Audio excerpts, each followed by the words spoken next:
Hey guys, so I'm just gonna start this video by giving anyone who's like squeamish against butchering meat a heads up that that's what is about to happen, so maybe don't watch this. For everybody else, today I'm making a rabbit. It's a whole rabbit I got from Woolies. It looks like this. It came nice and all wrapped up. Head removed, as you can see, which is nice. I opened it up after it defrosted, and it looks like all the offal was taken out. Sometimes it's not, but it's clean inside, also nice. So this defrosted in the fridge overnight, and then it's been sitting on my counter this morning to kind of get a little bit more room temp. So now what I'm going to do is get it prepared. This is for dinner tonight, but I'm doing it early because I'm gonna do like a confit with this, like a slow oil poach in the oven. So even though this is for dinner tonight, I actually need to get this started and in the oven. So I'm going to show you what you need to do when you have the whole body like this in order to break it down. So we're gonna just get rid of this, and I'll put this on the cutting board. There's a lot of juice and like, you know, defrosting liquid, blood, everything that comes off of it when it is coming down from being frozen. So you want to put it in a pan or something if you're gonna have it in your fridge so you don't get juice and blood everywhere. So all you need to do, it's not that hard, especially with a rabbit because the bones are really small.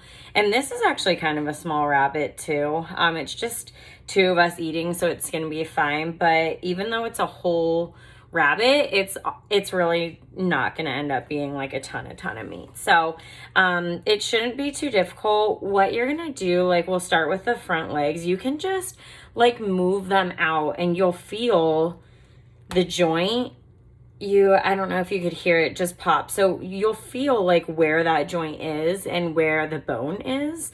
And then you'll pretty much just like slice around it and slice through it. So you kind of just like follow the guidance that you're getting from the animal, and you'll see that these like are gonna pop off pretty easily.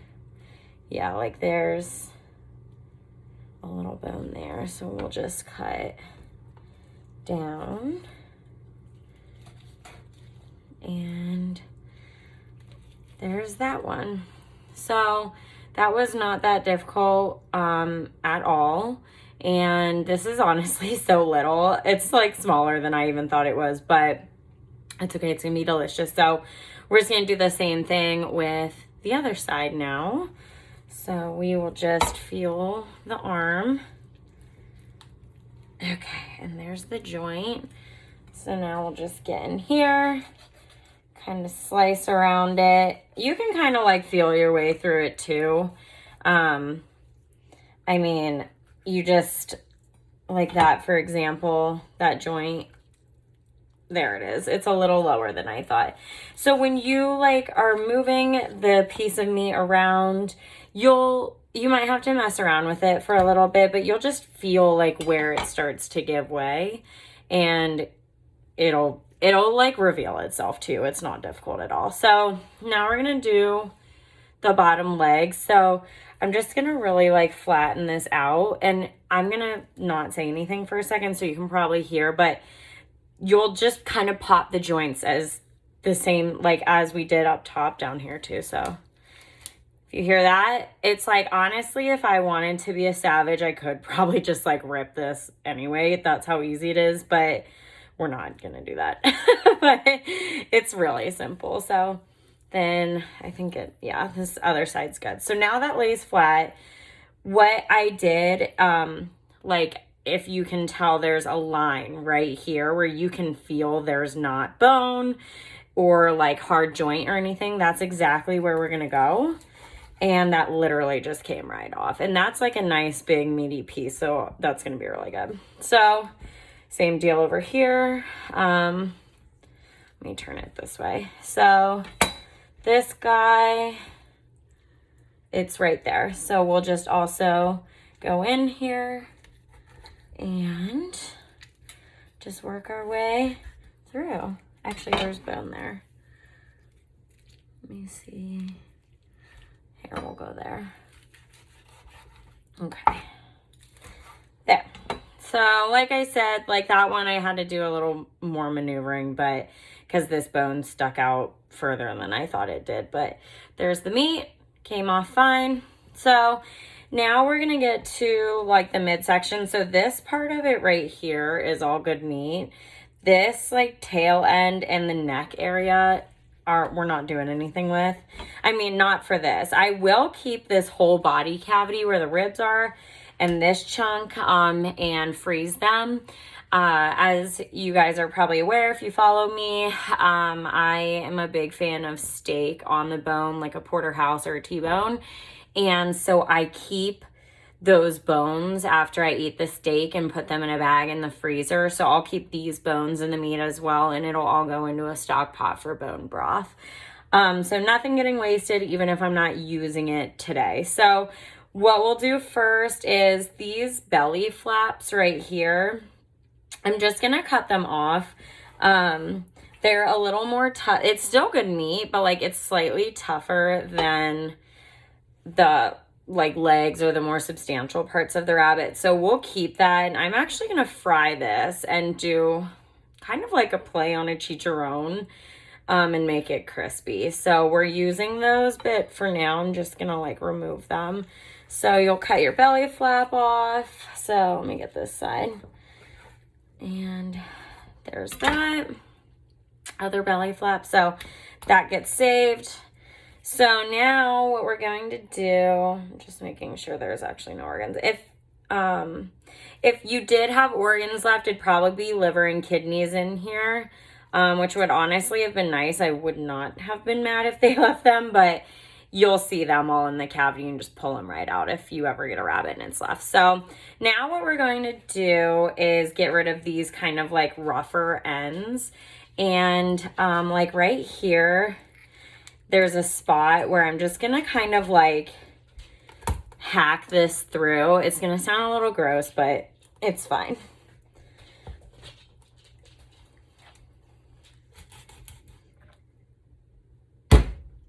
Ooh. There she goes. Careful with your knife, I almost just killed myself. Okay, so kind of like chunky, not great end, gonna get saved. And then we're gonna do the same up here. Like the head was removed, but this neck part is still like just a lot more bone than it is meat or like anything you need to deal with. So that's gonna go too. So we're just gonna go ahead right in there, give it a good whack. And there, that chunk's gone. Just a lot of bone will get saved. So now we can cut through the back of this. So I'm thinking that, because this rabbit is so little, like you could probably, on a larger rabbit, out of this chunk before where the rib is, get like 3 pieces usually, but this was a little guy. So like for this one, I'm going to be cutting almost like where the ribs are. So from there down will just be another piece of nice meat that'll go in with the rest. So we're just going to kind of go into the rib area to get it started.